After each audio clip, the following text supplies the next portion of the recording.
Took me 19 years to figure this thing out now, folks. If you understand what I'm fixing to tell you, this is going to save you thousands and thousands of hours of agony. This could make you hundreds of thousands of dollars.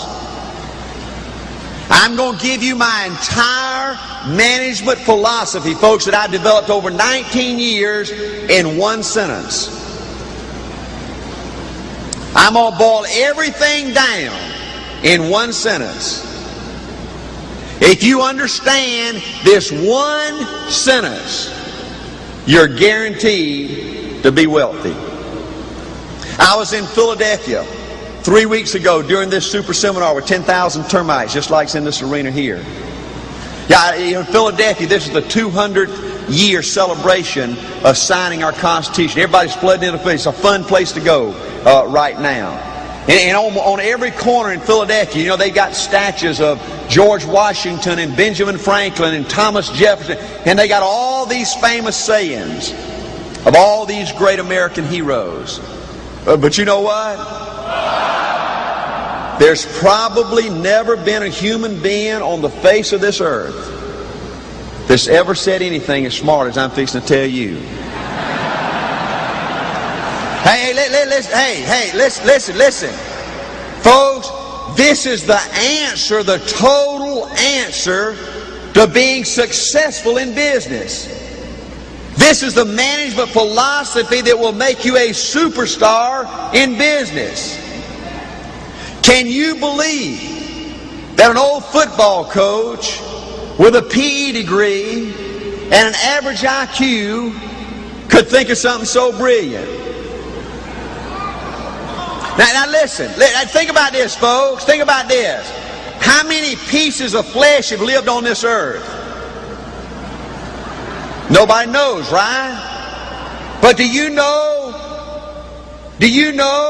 as much as I can determine, I am the single human being that's lived on this earth that said this first. Hey, listen. Hey, listen. There's probably never been a more brilliant statement uttered from the lips of a human being than what I'm fixing to tell you. Hey, now listen. Now listen. Probably one day you're going to see a monument to Art Williams, and it's going to have this dadgum statement on it. Hey, folks, do you understand what I'm telling you? I'm telling you a management philosophy in one sentence that guarantees you to be a superstar in business. Hey, listen. Do you know Benjamin Franklin ain't ever said nothing compared to what I'm fixing to tell you today in Chicago?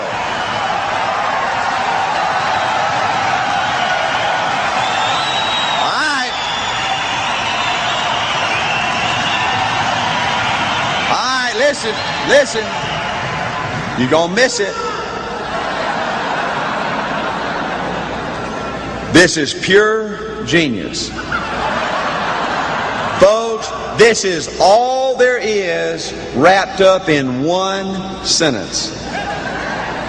9 words.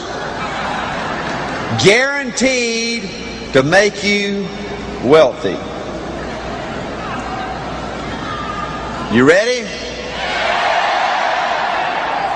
Gonna save you thousands and thousands of hours of agony and frustration. Are you ready? All right, here it is. Here it is. My entire management philosophy. Listen, the whole ball game, guaranteed to make you a superstar. Here it is. All you can do is all you can do. Hey!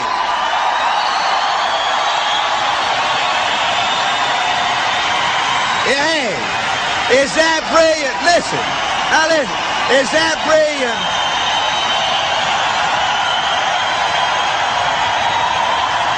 Okay, listen. Is that unbelievable? Okay, listen, listen. Listen. Now listen.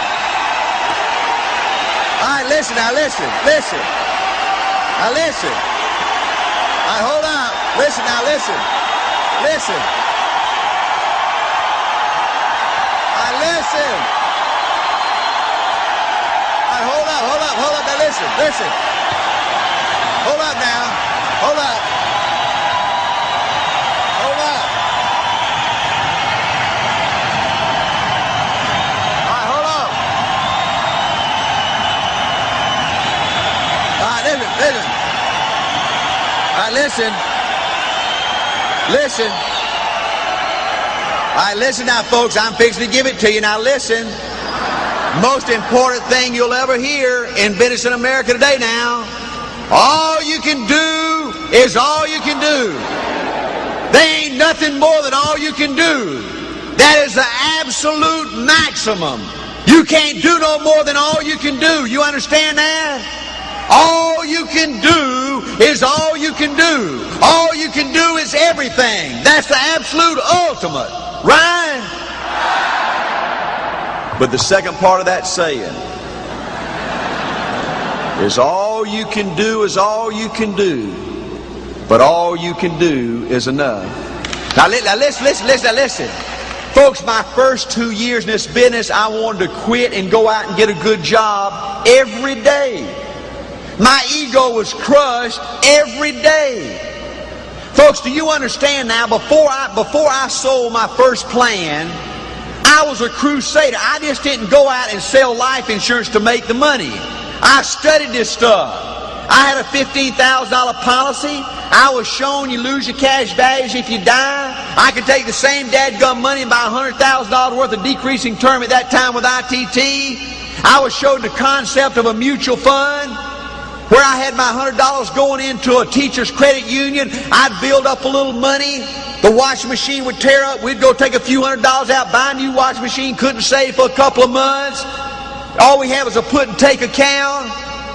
I saw a mutual fund. I didn't know somebody like Art Williams could invest in American industry. Hire professional management people to run your money. I was shown that over the next 18 years, my $100 would grow if the economy did as bad as it's done over the last 18 years to $100,000. That I could take out $6,000 or $7,000 a year and educate Art in April and still have that $100,000. Where Angela, I could use that income to enjoy life later on. I went from a nothing to a $100,000 state where I've lived or died. I was going to Auburn working on my master's degree. I wrote a research paper on the evils of cash value life insurance. That was my first sales piece I used. I believe this thing like you couldn't believe. I tried to do everything right. I didn't want my friend. This was extra income to me. I was living on my coaching salary. I didn't have to make a dadgum sale to put food on the table. I vowed that I wasn't going to be like an insurance salesman. People are fed up with high-pressure, fast-talking, hard-closing salespeople. I made a decision I wasn't going to sell on the first interview. I was going to take an educational approach to this business. Way before we had these computer printouts and all this kind of stuff, I'd go in there and I'd pick up the policies. I'd take an old legal size sheet of paper and I'd show these people point by point what they had, year by year, benefit by benefit. Then I'd give them a proposal. And if I couldn't save you money, give you a better deal, I didn't want your business. I sold 100% term insurance. I sold what I owned on my own life every time. I was a crusader. I did everything you're supposed to do. In my first 2 years in this business, all I heard was no, no, no thank you. No, no I don't want any. No, I changed my mind. No. And it was killing me. But 2 years later, something happened to me. All I could think about those first 2 years was the no's. And then all of a sudden, 2 years later, I paid a death claim. And I took that widow that check. And I said, man, this stuff really works. If it hadn't been for me, that lady and those 2 children would have had to live on $15,000. Now they got $150,000. Thanks to me and my concept and my business and my toughness, they got a fighting chance. Listen.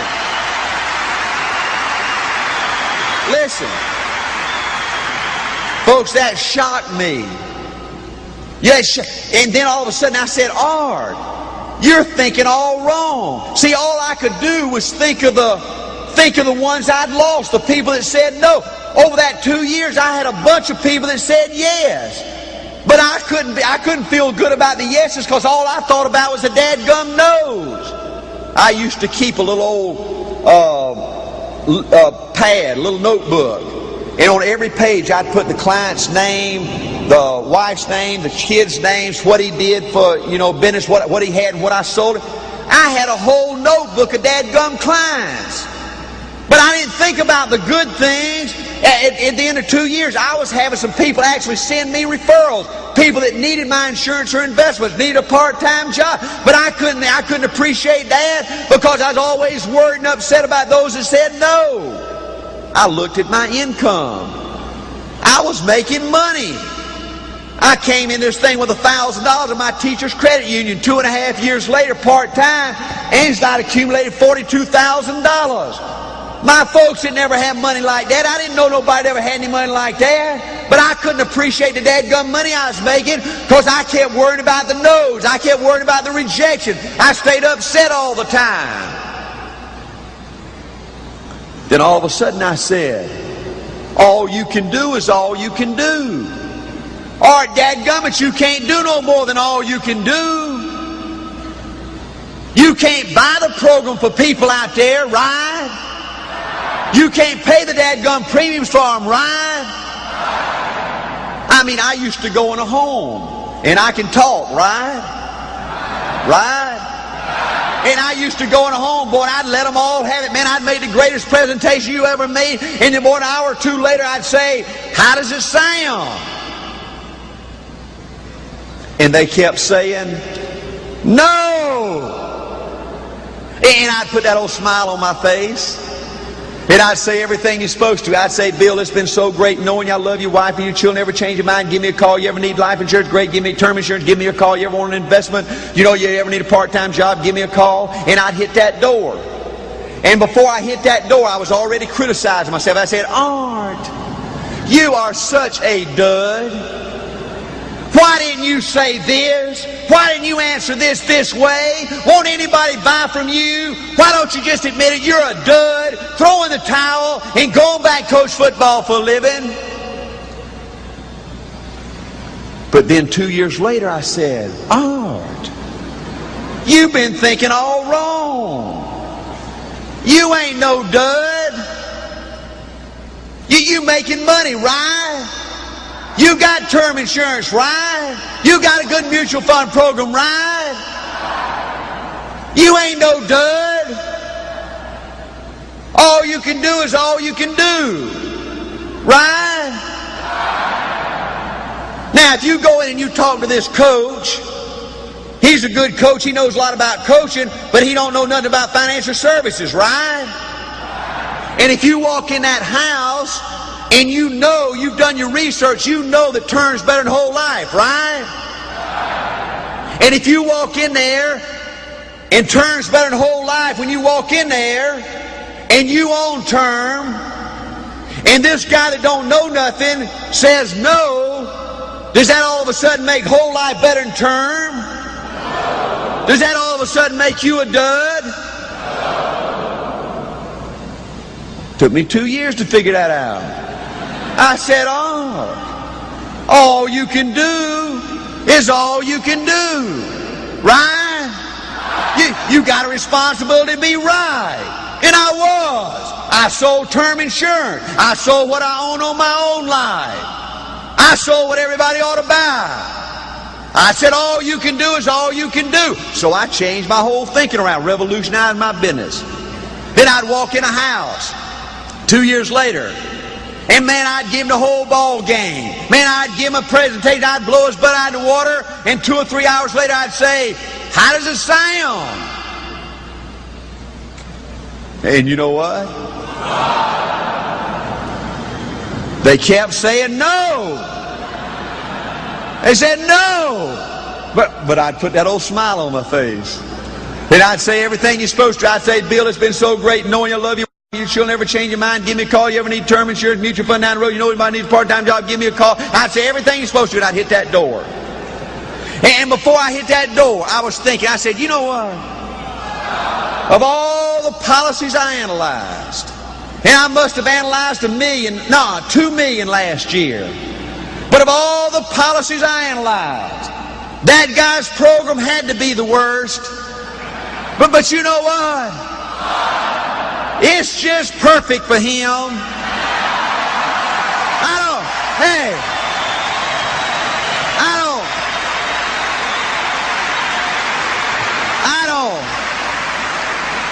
I don't even like you no more. I don't want to see you again. What a dud. And then I went into management. For the next 2 years, I started recruiting people. And I'd go out there and I'd recruit this coach, and boy, he was all excited, boy, and he was full of vim and vigor like me, boy, and I used to love talking, boy, I'd call him on the phone, he'd say, man, Art, this is great, I just love this business, I just hate fighting those agents, I just love it like you can't. And then all of a sudden, one of his clients said no. And I called him on the phone, and it sounded like a different person. He'd say, well, Art, I just don't know, I thought I liked it, but I just don't reckon I don't reckon I'm a salesperson. You know, I reckon I'm just going to have to throw in the towel. And I'd say, Art, you are such a dud. What is wrong with you? Want anybody just throwing a towel and going back coach? And I'd keep on going. I'd recruit this another coach, boy. And I'd bring him to a fast start school or super seminar like this. And he was so excited. He was bouncing off the wall. He was walking 4 feet off the floor. And he said, man, Art, I love this. I ain't never seen nothing like A.L. Williams. What's the next step? And I tell him, what we got to do, we got to go get somebody to go talk to. You know, let's make it. And he says, wait a minute. Well, wait a minute. You mean talk to somebody? You mean sell something? You mean insurance? What would my wife say? What would my mama say? It's okay for somebody like you, Art, to do this stuff, but not me. And I'd say, Art, you are such a dud. Won't anybody believe in you? Why don't you just admit it, Art? Just throwing a towel and going back and coach football for a living. But see, folks, I found out that all you can do is all you can do. And if you sell what's right, and I did, and if you offer the right kind of opportunity, and I did, that everybody's not going to buy, and everybody's not going to come to work, but enough are for you to become wealthy. All you can do is all you can do. All you can do is all you can do. But all you can do is enough